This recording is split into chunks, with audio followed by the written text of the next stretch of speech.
انہی تین میں سے ایک صحابی کعب بن مالک رضی اللہ تعالیٰ عنہ اپنا واقعہ بیان کرتے ہیں، اور میں ڈائریکٹ اس واقعہ کی طرف جاتا ہوں، اور وہ فرماتے ہیں غزوہ تبوک میں رسول اللہ صلی اللہ علیہ وسلم سے میرے پیچھے رہ جانے کا واقعہ اس طرح ہے کہ میں اتنا زیادہ قوی اور اتنا زیادہ خوشحال کبھی نہیں تھا جتنا کہ اس وقت تھا جب میں غزوہ تبوک میں آپ کے ساتھ شریک نہ ہو سکا۔ یعنی وہ اس سے پہلے کبھی اتنے امیر اور اتنے ان کے پاس وسائل نہ تھے جتنے پہلے تو ان کے پاس غربت تھی، چلو بہانہ ہوتا غربت ہے، مسائل ہیں، سواری نہیں ہے، اب ان کے پاس سواریاں بھی تھی۔ فرماتے ہیں اللہ کی قسم میرے پاس کبھی بھی 2 سواریاں نہ تھیں، جبکہ اس موقع پر ان کے پاس 2 سواریاں موجود تھیں۔ ایسا کبھی کم ہی ہوا ہوگا کہ رسول اللہ صلی اللہ علیہ وسلم نے کسی غزوے کا ارادہ فرمایا ہو اور توریے سے کام نہ لیا ہو، سوائے اس غزوے کے میں رسول اللہ صلی اللہ علیہ وسلم نے توریے سے کام لیا تھا اور اپنے سفر اور پروگرام کے بارے میں کسی کو مخفی نہیں رکھا تھا۔ توریہ کہتے ہیں مخفی رکھنا، یعنی رسول اللہ صلی اللہ علیہ وسلم نے آج سے پہلے جتنے بھی غزوات کا سفر کیا تھا اس میں ہمیشہ آپ نے اس جگہ اس مقصد کو خفیہ رکھا، لیکن اس بار آپ نے اعلان فرمایا کہ ہم تبوک جا رہے ہیں، کیونکہ رسول اللہ صلی اللہ علیہ وسلم نے جب یہ غزوہ فرمایا سخت گرمی کا موسم تھا،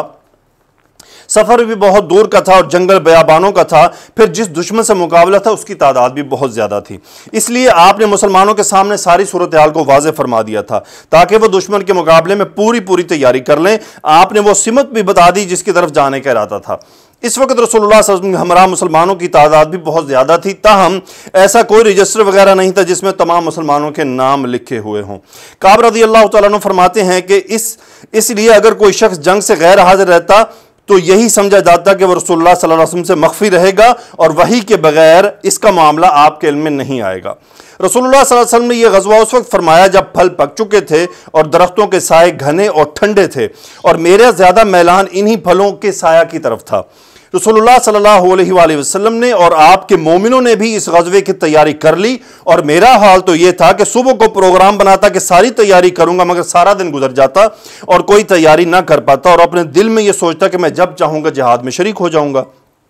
کیونکہ میرے پاس تمام وسائل موجود ہیں۔ میری صورتحال یہی رہی اور لوگوں نے جہاد کی تیاری مکمل کر لی، حتیٰ کہ ایک دن صبح سویرے رسول اللہ صلی اللہ علیہ وسلم اور مسلمان کشاں سوئے منزل روانہ ہوئے، اور ابھی تک قطن کوئی تیاری میں نہ کر سکا تھا۔ میں نے کہا کہ 1 یا 2 دن بعد تیاری کر کے آپ کے ساتھ مل جاؤں گا۔ رسول اللہ صلی اللہ علیہ وسلم اور مسلمانوں کے روانہ ہونے کے بعد میں نے تیاری کا پروگرام بنایا، مگر پھر بھی کوئی تیاری نہ کر سکا۔ یہ دن گزر گیا، دوسرے دن کی صبح ہو گئی اور پھر بھی تو کوئی تیاری نہ کر سکا۔ میری یہی صورتحال رہی، اور مجاہد تیز رفتاری کے ساتھ سوئے منزل رواں دوا تھے، اور غزوے میں شریک ہونے کا وقت ابھی ختم ہو گیا۔ میں نے پھر بھی ارادہ کیا کہ سفر پر روانہ ہو جاؤں اور ان سے جا ملوں، اے کاش میں ایسا کر لیتا، مگر مجھے اس کی توفیق نہ ملی۔ رسول اللہ صلی اللہ علیہ وآلہ وسلم نے تشریف لے جانے کے بعد جب میں لوگوں کو میں نکلتا تو یہ دیکھ کر غمگین ہو جاتا کہ اب اگر کوئی نظر آتا ہے تو ایسا شخص جس پر نفاق کا الزام ہے یا وہ کمزور ہے جسے اللہ تعالیٰ نے جہاد سے شرکت سے معذور قرار دیا۔ رسول اللہ صلی اللہ علیہ وسلم نے مجھے رستے میں یاد نہ فرمایا، حتیٰ کہ آپ جب تبوک تشریف لے گئے اور وہاں صحابہ کے جلو میں تشریف فرما تھے تو آپ نے فرمایا ما فعل کعب بن مالک، کعب بن مالک کو کیا ہوا؟ بنو سلمہ کے ایک شخص نے کہا اللہ کے رسول اسے اس کی دونوں چادروں اور اپنے دونوں پہلوؤں کے دیکھنے نے روک لیا۔ معاذ بن جبل نے اسے جواب دیتے ہوئے کہا کہ تم نے بہت بری بات کہی، اللہ کی قسم اللہ کے رسول ہمیں اس کے بارے میں خیر کے سوا اور کچھ معلوم نہیں۔ یہ سن کر رسول اللہ صلی اللہ علیہ وسلم نے سکوت فرمایا۔ کعب بن مالک نے بیان کیا کہ مجھے یہ خبر پہنچی کہ رسول اللہ صلی اللہ علیہ وسلم نے تبوک سے واپسی کا سفر شروع فرما دیا تو مجھ پر غم و اندوہ کی کیفیت چھا گئی، اور میں جھوٹے ہیلے بہانے سوچنے لگا اور دل میں کہنے لگا کہ کل آپ کی ناراضگی سے کس طرح بچوں گا، اور اس کے بارے میں اپنے گھر کے ہر صاحب رائے سے شخص سے مدد بھی لینے لگا، اور مجھے یہ بتایا گیا کہ رسول اللہ صلی اللہ علیہ وسلم مدینہ میں تشریف لانے ہی والے ہیں،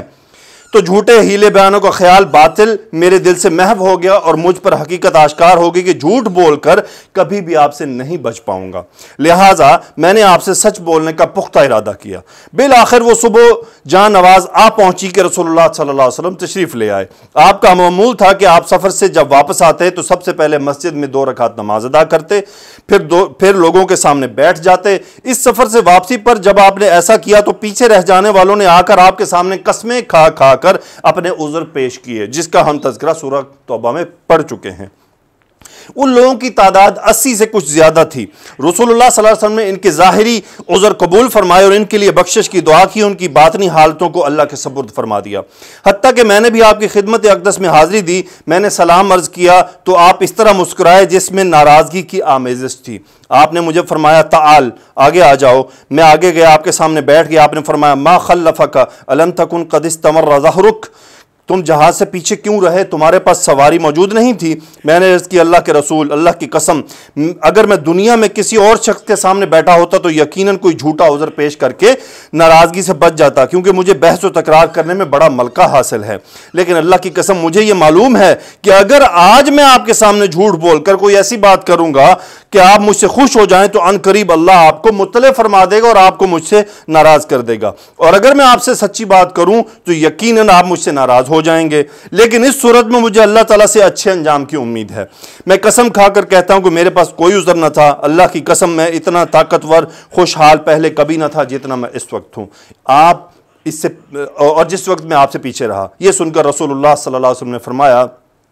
اما ھذا فقد صدق فقم حتی یقضی اللہ تعالی فیک، یعنی اس شخص نے اس سچی بات کی،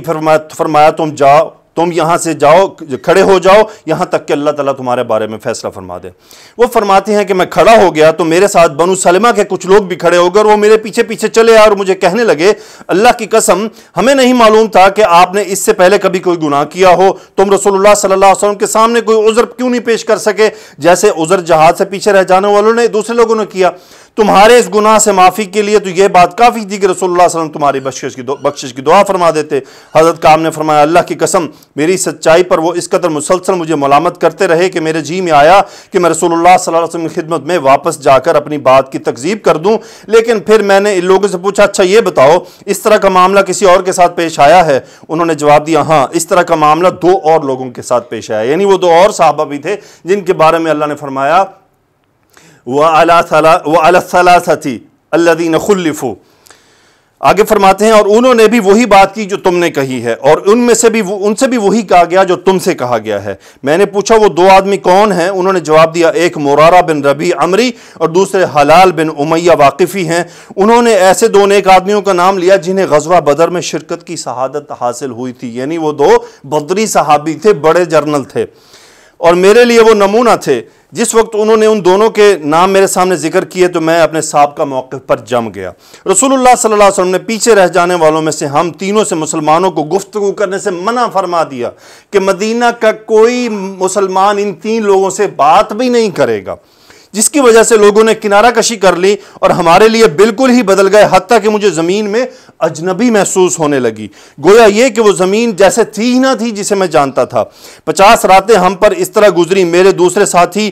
تو عاجز ہو کر اپنے گھروں میں بیٹھے روتے رہے، لیکن میں بالکل جوان اور تندرست اور توانا تھا، لہٰذا میں مسلمانوں کے ساتھ نماز میں حاضر ہوتا رہا اور بازاروں میں آتا جاتا رہا، لیکن مجھ سے کوئی بھی بات نہ کرتا۔ میں رسول اللہ صلی اللہ علیہ وسلم کی خدمت میں اس وقت حاضر ہوتا جب نماز سے فراغت کے بعد آپ اپنی مجلس میں تشریف فرما ہوتے، میں سلام عرض کرتا اور اپنے دل میں کہتا کہ سلام کے جواب نے آپ نے مبارک لبوں کو جنبش دی یا نہیں دی، یا پھر میں آپ کے قریب ہی نماز پڑھتا اور نظریں چرا کر آپ کی طرف دیکھتا کہ جب میں نماز میں مشغول ہوتا ہوں تو آپ میری طرف دیکھتے ہیں کہ نہیں۔ واہ کیا محبت تھی صحابہ کی رسول اللہ صلی اللہ علیہ وسلم سے، اور جب میں آپ کی طرف دیکھتا تو آپ مجھ سے اعراض فرما لیتے، حتیٰ کہ جب میرے ساتھ مسلمانوں کو یہ بائیکاٹ طول اختیار کر گیا تو ایک روز میں ابو قتادہ کے باغ کی دیوار پھاند کر اندر چلا گیا، وہ میرا چچا زاد بھائی اور محبوب ترین دوست تھا، میں نے اسے سلام کہا لیکن اللہ کی قسم اس نے میرے سلام کا جواب نہ دیا۔ یہاں پر آپ صحابہ کی رسول اللہ صلی اللہ علیہ وسلم کی اتباع بھی دیکھیے کہ قریبی رشتہ دار بھی کہہ رہے ہیں کہ بھائی کوئی سلام دعا نہیں، بس جواب ہی نہیں دیتے اس کو۔ میں نے اس سے کہا ابو قتادہ تجھے اللہ کی قسم دے کر پوچھتا ہوں کیا تو جانتا ہے کہ میں اللہ اور اس کے رسول سے محبت کرتا ہوں؟ وہ خاموش رہا۔ میں نے دوبارہ قسم دے کر پوچھا، وہ پھر بھی خاموش رہا۔ میں نے تیسری بار قسم دے کر جب یہی سوال دہرایا تو وہ پھر بھی خاموش رہا، اور اس نے صرف اس قدر کہا کہ اللہ اور اس کا رسول بہتر جانتے ہیں۔ اس سے میری آنکھیں اشکبار ہو گئیں اور میں دیوار پھاند کر لوٹ آیا۔ قسمیں دیں انہوں نے لیکن صحابی بولے نہیں آگے سے۔ اتباع، پیروی، اطاعت اسے کہتے ہیں۔ ایک دن میں مدینہ کے بازار میں جا رہا تھا، میں نے اہل شام کے کسانوں میں سے ایک کسان کو یہ کہتے ہوئے سنا جو مدینہ میں کھانا بیچنے کے لیے لایا تھا، کون ہے جو کعب بن مالک کی طرف میری رہنمائی کرے؟ لوگ اشارے سے اسے میرے پاس بتانے لگے، وہ میرے پاس آ گیا اور اس نے مجھے غسان کے بادشاہ کا خط دیا۔ میں نے خط پڑھا ہی تھا، میں پڑھا لکھا تھا، اس لیے جب میں نے پڑھنا شروع کیا تو اس نے لکھا، اما بعد ہمیں یہ بات پہنچی ہے کہ تمہارے ساتھی نے تم پر ظلم کیا ہے، اللہ تعالیٰ نے تمہیں ذلت کے گھر میں رہنے یا ضائع ہونے کے لیے پیدا نہیں کیا، لہٰذا تم ہمارے پاس چلے آؤ اور ہم تم سے پوری ہمدردی کریں گے۔ جس وقت میں نے یہ خط پڑھا تو یہ کہا کہ یہ بھی ایک آزمائش ہے کہ میں نے اسے تنور میں ڈال دیا، جلا دیا۔ جب 50 دنوں میں سے 40 دن گزر گئے تو میرے پاس رسول اللہ صلی اللہ علیہ وسلم کی قاصد کا ایک پیغام آیا کہ تم اپنی بیوی سے علیحدگی اختیار کر لو۔ میں نے پوچھا اسے طلاق دے دوں یا کیا کروں؟ اس نے کہا نہیں، طلاق نہ دو بلکہ اس سے دور رہو اور اس کے قریب نہ جاؤ۔ آپ نے میرے دوسرے دونوں ساتھیوں کی طرف بھی اسی طرح کا پیغام ارسال فرمایا۔ میں نے اپنی بیوی سے کہا اپنے گھر والوں کے پاس چلی جاؤ اور انہی کے پاس رہو حتیٰ کہ اللہ تعالیٰ اس معاملے کا جو فیصلہ چاہے فرما دے۔ ہلال بن امیہ کی بیوی رسول اللہ صلی اللہ علیہ وسلم کی خدمت میں حاضر ہوئی اور عرض کیا، اللہ کے رسول، ہلال بہت ہی بوڑھے ہیں، ان کے پاس کوئی خادم نہیں ہے، کیا اگر میں ان کی خدمت کروں تو یہ بات آپ کو ناپسند ہے؟ فرمایا لا ولیکن لا یقربنک، یعنی لا یقربنک، یعنی یہ نہیں لیکن وہ تمہارے قریب نہ آنے پائے، یعنی وہ مقاربت رشتہ قائم نہ ہو۔ اس نے جواب دیا، اللہ کی قسم اب ان میں سے کسی چیز کی طرف حرکت کی طاقت ہی نہیں۔ اللہ کی قسم جب سے یہ معاملہ شروع ہوا ہے ان کا سارا وقت روتے ہوئے گزرتا ہے۔ حضرت کعب رضی اللہ تعالیٰ عنہ بیان فرماتے ہیں کہ مجھ سے بھی میرے گھر والوں نے کہا کہ تم رسول اللہ صلی اللہ علیہ وسلم سے اپنی بیوی کے بارے میں اجازت حاصل کر لو، اور رسول اللہ صلی اللہ علیہ وسلم نے ہلال بن امیہ کی بیوی کو ان کی خدمت کرنے کی اجازت دے دی ہے۔ میں نے جواب دیا نہیں، اللہ کی قسم میں اس بارے میں رسول اللہ صلی اللہ علیہ وسلم سے اجازت طلب نہیں کروں گا، میں جوان آدمی ہوں، جب اجازت طلب کروں تو مجھے معلوم نہیں کہ رسول اللہ صلی اللہ علیہ وسلم مجھے کیا جواب دیں۔ اس طرح 10 راتیں اور گزر گئیں، اس وقت سے لے کر اب تک پوری 50 راتیں ہو گئی تھیں جب رسول اللہ صلی اللہ علیہ وسلم نے لوگوں کو ہم سے ہم کلام ہونے سے منع فرمایا تھا۔ 50ویں رات کی صبح کی نماز میں اپنے گھر میں ایک گھر کی چھت پر ادا کی اور اس حالت میں بیٹھا ہوا تھا کہ جس کا اللہ تعالیٰ نے ہمارے بارے میں ذکر فرمایا، میرا دل بھی مجھ پر تنگ ہو گیا اور زمین بھی اپنی تمام تر وسعتوں کے بعد تنگ ہو گئی۔ آپ خود سوچیں، 50 دن کسی آدمی سے کوئی بات نہیں کر رہا، اس کا بائیکاٹ ہو چکا ہے۔ اچانک میں نے ایک پکارنے والے کی آواز سنی جو کوہ صلح پر چڑھ کر بلند آواز سے کہہ رہا تھا، اے کعب بن مالک تمہیں بشارت ہو۔ میں اسی وقت سجدے میں گر گیا اور معلوم ہو گیا کہ اللہ تعالیٰ نے ہماری توبہ قبول کرتے ہوئے پریشانی کو دور فرما دیا ہے۔ رسول اللہ صلی اللہ علیہ وسلم نے نماز فجر سے فراغت کے بعد لوگوں کو بتایا کہ اللہ تعالیٰ نے ہماری توبہ کو قبول کر لیا ہے۔ لوگوں نے ہمیں خوشخبری سنانے کے لیے آنا شروع کر دیا۔ خوشخبری سنانے والے میرے دوسرے دونوں ساتھیوں کے پاس بھی گئے۔ ایک شخص نہایت تیزی سے میری طرف دوڑتا ہوا آیا، اسلم قبیلے کا ایک شخص میری طرف دوڑتا ہوا آیا اور پہاڑ پر چڑھ گیا اور اس کی آواز گھوڑے سے بھی تیز رفتار تھی۔ بس جب میرے پاس وہ شخص آیا جس کی خوشخبری کی آواز تھی میں نے سنی تو میں نے اس خوشخبری سنانے کے بدلے میں اپنے جسم کے دونوں کپڑے اتار کر اسے پہنا دیے۔ اللہ کی قسم اس روز ان کے علاوہ میں کسی اور چیز کا مالک بھی نہیں تھا، میں نے 2 کپڑے مستعار لے کر پہنے۔ پھر میں رسول اللہ صلی اللہ علیہ وسلم سے ملاقات کی کثرت سے چل پڑا۔ رستے میں لوگ فوج در فوج ملتے اور توبہ کی قبولیت پر مبارکباد دیتے۔ یہ کم بات نہ تھی کہ 3 صحابہ کی توبہ کی قبولیت کا اعلان قرآن میں آ گیا اور وہ تا قیامت پڑھا جائے گا۔